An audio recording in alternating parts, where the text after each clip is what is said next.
एक काफ़ी कॉमन बीमारी है जो कि ज़्यादातर बच्चों से लेकर बड़े तक हर उम्र में देखी जाती है।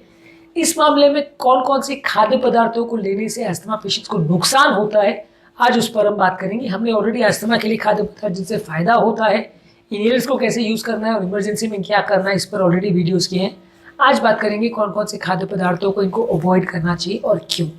टॉपिक पर जाने से पहले जो लोग हमारे चैनल पर नए हैं उन्हें रिक्वेस्ट करूँगा कि चैनल को सब्सक्राइब करें, वीडियोस को लाइक करें, शेयर करें, फॉलो करें, कमेंट करें, पूरा देखें। कुछ सल्फाइड वाले कंपाउंड्स जिसमें सल्फाइड को प्रिजर्वेटिव्स की तरह से यूज़ किया जाता है, ये कंपाउंड्स लोगों के लिए, सेंसिटिव लोगों के लिए अच्छे नहीं माने जाते हैं।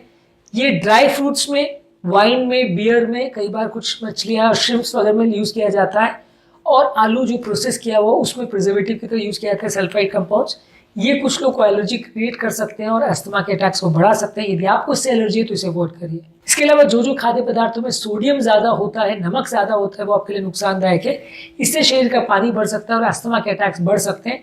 प्रोसेस्ड फूड्स या कैन फूड्स या सूप्स या कोई भी खाद्य पदार्थ में अगर नमक एक्स्ट्रा डाला गया है तो वो अच्छा नहीं है अस्थमा पेशेंट्स के लिए। इसके अलावा जो खाद्य पदार्थों में ट्रांस फैट्स ज़्यादा होते हैं वो अच्छे नहीं है। Trans fat basically fried foods में, बेक प्रोडक्ट्स में या बेकरी की बनी हुई ज़्यादातर आइटम्स में काफ़ी कॉमनली यूज़ होता है। ये बेसिकली ऑयल को हाइड्रोजनेट करके बनाया जाता है, जैसे डालडा पहले आता था लगभग वैसे ही होता है। ये बेकरी वालों को या अलग अलग खाना बनाने वालों को, ठेले वालों को, इन लोग को सस्ता पड़ता है, तो इसलिए काफ़ी लोग इसको यूज़ करते हैं। ज़्यादातर ये बहुत हेल्दी नहीं माना जाता है। बहुत सारी कंट्रीज में इसको ऑलरेडी बैन किया जा चुका है, अपने इस पर बैन नहीं किया गया, लेकिन ये हेल्दी तो नहीं है। इसी तरह से काफ़ी प्रोसेस्ड और फ्राइड फूड प्रोडक्ट्स भी हेल्दी नहीं है। प्रोसेस्ड फूड प्रोडक्ट्स जो है ये ज़्यादातर आपको इसमें अनहेल्दी फैट्स मिलते हैं, और ये तली गली चीज़ें जो है, समोसे, कचौरी है, चाट है, पानीपुरी, ये सारी चीज़ें जिसमें ऑयल्स बहुत ज़्यादा यूज़ होते हैं, फ्रेंच फ्राइज़ है, बर्गर, पिज़्ज़ा वाली चीज़ें, ये सारी ऑयल से भरी हुई चीज़ें, ये ज़्यादातर आपके लिए अच्छी नहीं होती है। और ये खाद्य पदार्थों में ऑयल कंटेंट, चीज़ कंटेंट, बटर कंटेंट ज़्यादा होता है, तो ये अस्थमा पेशेंट्स के लिए अच्छे नहीं है। इसी तरह से अगर दूध के बने हुए प्रोडक्ट्स आप लेते हैं, खासकर फुल फैट मिल्क को लेते हैं, तो ये अस्थमा वाले पेशेंट्स को अच्छा नहीं है, खासकर उन लोगों को जिनको इनसे सेंसिटिविटी है। हर व्यक्ति को दूध से सेंसिटिविटी नहीं होती है, इसलिए हर व्यक्ति को इसे अटैक होगा ऐसा जरूरी नहीं है। कुछ लोग को इसे एलर्जी होती है तो उनको इसे अवॉइड करना चाहिए। कुछ लोग को शेल फिश की एलर्जी होती है, जैसे श्रिम्प, क्रैब, लॉबस्टर्स और क्लैम्स की एलर्जी होती है। इनसे उनको एलर्जिक रिएक्शन ट्रिगर हो सकता है, तो इस तरह के लोगों को इस शेल फिश को अवॉइड करना चाहिए। ये भी हर व्यक्ति के लिए प्रॉब्लम करता है ऐसा नहीं है, पर जिनको इनसे एलर्जी है उसको अवॉइड करना चाहिए। इसी तरह से अंडों में कुछ एलर्जी करने वाले तत्व होते हैं, तो जिन लोगों को एग से एलर्जी है उनको अवॉइड करना चाहिए। तो ये हर व्यक्ति को हर चीज़ से एलर्जी होगा ऐसा जरूरी नहीं, पर अस्थमा जो है वो एलर्जी ट्रिगर्ड डिजीज़ है। तो यदि आपको किसी पर्टिकुलर चीज़ से एलर्जी है तो उससे आपको ढूंढना है और उसको अवॉइड करना है। यदि आप उस तरह की चीज़ों को ज़्यादा मात्रा में लेते हैं तो एलर्जी बढ़ेगा, बार बार आपको तकलीफ आएगी, इनको आपको अवॉइड करना है। इसी तरह से हिस्टामिन जो फूड प्रोडक्ट्स में है, जैसे एज्ड चीज़, क्योर्ड मीट्स, कोई फर्मेंटेड फूड प्रोडक्ट्स है और कुछ अल्कोहलिक ड्रिंक्स है, इसमें हिस्टामिन कंटेंट ज़्यादा होता है, तो कुछ लोग को इससे भी एलर्जी होती है, इसे अवॉइड करना चाहिए। सोया से बने हुए प्रोडक्ट्स है, जैसे सोयाबीन है, टोफू है, टेम्पे है, सोया का मिल्क है, कुछ लोगों को सोया प्रोडक्ट से एलर्जी होती है, उनके लिए खराब है। अगेन मैं वो कह रहा हूँ कि ये सारे फूड प्रोडक्ट हर व्यक्ति के लिए बुरे नहीं, पर जिनको एलर्जी है उनके लिए बुरे हैं। इसके अलावा बहुत ज़्यादा तीखा और मसालेदार खाना नहीं खाना चाहिए। बहुत ज़्यादा तीखा और मसालेदार खाने में, बहुत ज़्यादा स्पाइस फूड में डालने से उनके स्मेल और ओडर से या उनके इंग्रेडिएंट से आपको नुकसान होता है और इसकी वजह से आपकी हेल्थ बिगड़ सकती है। तो ये सारे पेशेंट्स जो अस्थमा से पीड़ित है उनको बहुत ज़्यादा तीखा मसालेदार खाना नहीं खाना चाहिए। इसी तरह से किसी भी खाद्य पदार्थ में अगर बहुत ज़्यादा फ्लेवर्स डाले गए और बहुत ज़्यादा उससे स्मेल अगर आ रही है तो उसको भी अवॉइड करना चाहिए। ये भी ज़्यादातर लोगों के लिए अच्छा नहीं माना जाता है।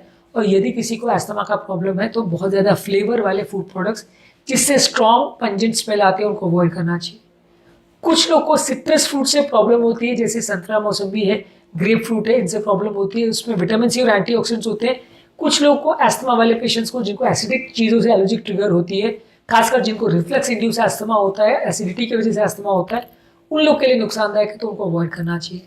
इसी तरह से बनाना यानी केला ज़्यादातर लोग के लिए हेल्दी माना जाता है, पर कुछ लोग को इससे एलर्जी हो सकती है, सेंसिटिविटी हो सकती है, तो उनको बनाना को अवॉइड करना चाहिए।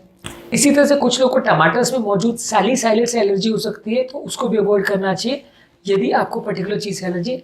फिर से ये कह रहा हूँ कि ये हर व्यक्ति के लिए ज़रूरी नहीं है। अगर आपको इस पर्टिकुलर चीज़ को खाने के बाद अस्थमा का अटैक आ जाता है और बार बार आपने देखा कि हर बार टमाटर खा रहे हैं या केला खा रहे हैं, सिट्रस फ्रूट खा रहे हैं या अंडा खा रहे हैं, फिर आपको अस्थमा आता है अटैक, तो इसका मतलब आपको उस पर्टिकुलर चीज़ से एलर्जी है, तो उसको अवॉइड करना चाहिए। इसके लिए आपको पर्टिकुलर लिस्ट बनाने की ज़रूरत है उन खाद्य पदार्थों की जिनसे आपको अस्थमा आता है। हर व्यक्ति को सेम चीज़ से अटैक आएगा ऐसा ज़रूरी नहीं है, हर व्यक्ति को अलग अलग चीज़ों से अटैक आ सकता है।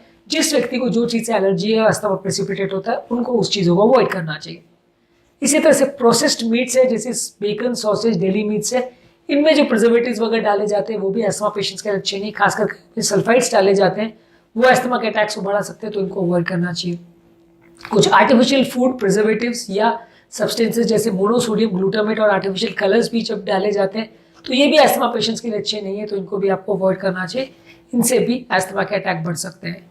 इसके अलावा बहुत ज़्यादा मीठी चीज़ें जो है, बहुत ज़्यादा शुगर वाले खाद्य पदार्थ हैं, बहुत ज़्यादा मिठाइयाँ हैं, आइसक्रीम, कैंडीज, चॉकलेट्स वगैरह है, या शुगर वाले पेय पदार्थ है, कोल्ड ड्रिंक्स है, सोडा वाली ड्रिंक्स है, ये सारे ही अस्थमा पेशेंट्स के लिए अच्छे नहीं है।